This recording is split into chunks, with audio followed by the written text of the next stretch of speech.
അസ്സലാമു അലൈക്കും വറഹ്മത്തുള്ളാഹി വബറകാതുഹു. ഹദ്ദാദ് റാത്തീബിനെ സംബന്ധിച്ച് പരിചയപ്പെടുത്തേണ്ടതില്ല. കാരണം രാത്രി സമയങ്ങളിൽ നമ്മുടെ വീടുകളിലും നമ്മുടെ പള്ളികളിലുമൊക്കെ പതിവായി ചൊല്ലപ്പെടാറുള്ള വിർദ് കൂടിയാണ് ഹദ്ദാദ് റാത്തീബ് എന്നുള്ളത്. ഹിജ്റയുടെ 1044 വർഷം യമനിലെ ഹളറമൗത്തിൽ ജനിച്ച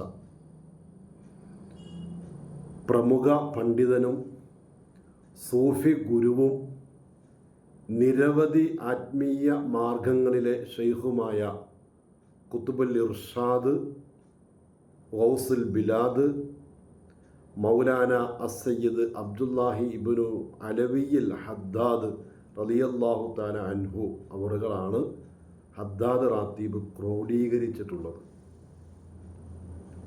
ഹിജ്റയുടെ 1071 വർഷം മഹാനവറുകൾ ആ ദിക്റുകൾ ക്രോഡീകരിക്കുകയും തൊട്ടടുത്ത വർഷം ഹിജ്റ 1072 വർഷം പരിശുദ്ധമായ മക്ക മസ്ജിദുൽ ഹറാമിൻ്റെ ബാബു സഫയിലും പിന്നീട് പരിശുദ്ധമായ മദീന മുനവ്വറ മസ്ജിദിൻ്റെ റൗള ഷരീഫയിലും അത് സ്ഥാപിക്കുകയുണ്ടായി. പരിശുദ്ധമായ മക്കയിൽ നിന്നും അഥവാ മസ്ജിദുൽ ഹറാമിൽ നിന്നും പിന്നീട് പരിശുദ്ധമായ മദീന പള്ളിയിൽ നിന്നും ആണ് ഈ ഹദ്ദാദ് റാത്തീബ് ആദ്യമായിട്ട് കേൾക്കാൻ തുടങ്ങിയത്. അവിടെയാണ് ആദ്യമായി സ്ഥാപിച്ചത്.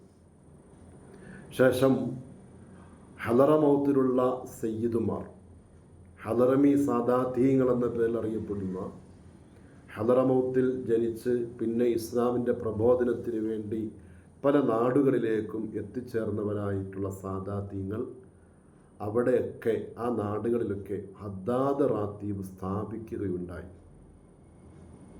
അതിൻ്റെ ഫലമായിട്ടാണ് ഇന്ന് കേരളത്തിലും കേരളത്തിൻ്റെ പുറത്തുമൊക്കെ മിക്കവാറും പള്ളികളിൽ ഇശാഇന് ശേഷം ഹദ്ദാദ് റാത്തീബ് നടത്തപ്പെടാറുള്ളത്. ചില പള്ളികളിൽ ഇശാ ബാങ്ക് വിളിച്ചാൽ ഇശാ ബാങ്കിന് ശേഷം സുന്നത്ത് നമസ്കാരം കഴിഞ്ഞിട്ട് ഉടൻ തന്നെ ഹദ്ദാദ് റാത്തീബ് ആരംഭിക്കും.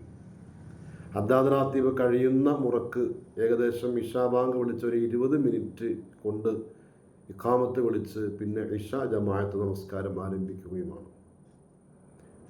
എന്നാൽ വേറെ ചില പള്ളികളിൽ ഇശാ നമസ്കാരത്തിനു ശേഷമാണ് ഹദ്ദാദ് ഉള്ളത്. വീടുകളിലും നമ്മുടെ ഉമ്മമാർ, നമ്മുടെ പെങ്ങന്മാർ, ഭാര്യമാർ ഒക്കെ മഗ്രിബ് നമസ്കാരത്തിന് ശേഷം വിർദുകളിൽ ദിക്റുകളിൽ നിരതരാകുമ്പോൾ മിക്കവാറും ഇശായോട് കൂടെയോ അല്ലെങ്കിൽ ഇശാ ബാങ്ക് വിളിച്ചതിന് ശേഷമോ ഒക്കെ മിക്കവാറും വീടുകളിൽ ഇത് പതിവായി ചൊല്ലാറുണ്ട്.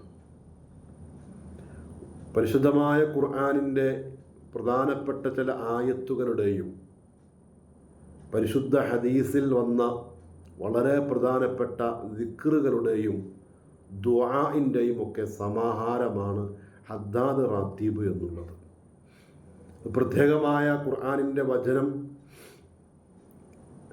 പ്രത്യേകമായ രീതിയിൽ ഉണ്ടാക്കിയതോ അല്ലെങ്കിൽ ദിക്റുകൾ സ്വന്തമായിട്ട് ഉണ്ടാക്കിയതോ നിർമ്മിച്ചതോ ഒന്നുമല്ല. നേരെ മറിച്ച് ക്രോഡീകരിക്കപ്പെട്ടതാണ്. പരിശുദ്ധമായ ഖുർആനിൻ്റെ ചില പ്രത്യേകമായ സൂറത്തുകൾ, സൂക്തങ്ങൾ, അതുപോലെ തന്നെ ഹദീസിൽ വന്നതായ വളരെ പ്രധാനപ്പെട്ട ചില ദിക്റുകൾ, ഇതിൻ്റെ എല്ലാം സമാഹാരമാണ്, ക്രോഡീകരണമാണ് ഹദ്ദാദ് റാത്തീബ് എന്നുള്ളത്. അത് വളരെ പ്രധാനപ്പെട്ടതാണ്. അതിൻ്റെ ഓരോ ദിക്റുകളും ആ ദിക്റുകൾ ചൊല്ലേണ്ട ക്രമത്തിൽ ചൊല്ലി അത് പൂർത്തിയാക്കുമ്പോൾ ആ ദിക്റുകളുമായി ബന്ധപ്പെട്ട് ഹദീസുകളിൽ വന്നിരിക്കുന്ന അതിൻ്റെ മഹത്വങ്ങളും അതിൻ്റെ ഫضലുകളും നാം മനസ്സിലാക്കി അത് ഉൾക്കൊണ്ട് ചെയ്യുമ്പോഴാണ് അതിൻ്റെ പൂർണ്ണതയിലേക്ക് എത്താൻ നമുക്ക് കഴിയുകയുള്ളൂ. അള്ളാഹു തൗഫീക്ക് ചെയ്താൽ ഇൻഷാ അല്ലാഹ് തുടർന്നുള്ള ക്ലാസ്സുകളിൽ ഓരോ ദിക്റിൻ്റെയും മഹത്വം നമുക്ക് വിവരിക്കാം. അത് കേൾക്കാനും മനസ്സിലാക്കാനും ജീവിതത്തിൽ ഈ മഹത്തായ വിർദ് ദിക്ർ പതിവാക്കാനും പടച്ച റബ്ബ് നമുക്ക് തൗഫീക്ക് നൽകുമാറാവട്ടെ. പരിശുദ്ധമായ ഇസ്ലാമിൻ്റെ പ്രബോധനത്തിൻ്റെ വിഷയത്തിൽ ഹളറമൗത്തിലുള്ള സാദാതീങ്ങൾ വഹിച്ചിട്ടുള്ള പങ്ക് ചെറുതല്ല. അഷ്റഫുൽ ഖൽഖ് സല്ലല്ലാഹു അലൈഹി വസല്ലമ തങ്ങൾ ഒരു ഹദീസിലൂടെ ഇപ്രകാരം പറയുകയുണ്ടായി: ഹളറമൗത്തു തുംബിത്തുൽ ഔലിയാ വസ്സാലിഹീന കമാ യുംബിത്തുൽ മതുറുൽ ബഖല. ഇമാം തബറാനി റളിയല്ലാഹു തആല അൻഹു തൻ്റെ ഔസത്തിൽ ഈ ഹദീസ് റിപ്പോർട്ട് ചെയ്തിട്ടുണ്ട്. ഹദറമൗത്ത്, യമനിലുള്ള ഹദറമൗത്ത് ഔലിയാക്കന്മാരെയും സ്വാലിഹീങ്ങളെയും അത് മുളപ്പിക്കും. ഏതുപോലെ മഴ പുല്ലുപുഷ്പങ്ങളെ വൃക്ഷാദികളെ മുളപ്പിക്കുന്ന പോലെ, മഴ ഭൂമിയിലേക്കെത്തുമ്പോൾ അവിടെ പുല്ലുപുഷ്പങ്ങൾ കിളിർക്കുന്ന പോലെ മുളക്കുന്ന പോലെ ഹദറമൗത്ത് ഔലിയാക്കന്മാരെയും സ്വാലിഹീങ്ങളെയും മുളപ്പിക്കുമെന്ന് റസൂലുള്ളാഹി സ്വല്ലല്ലാഹു അലൈഹി വസല്ലമ തങ്ങളുടെ ഒരു ഹദീസിൽ നമുക്ക് കാണാം.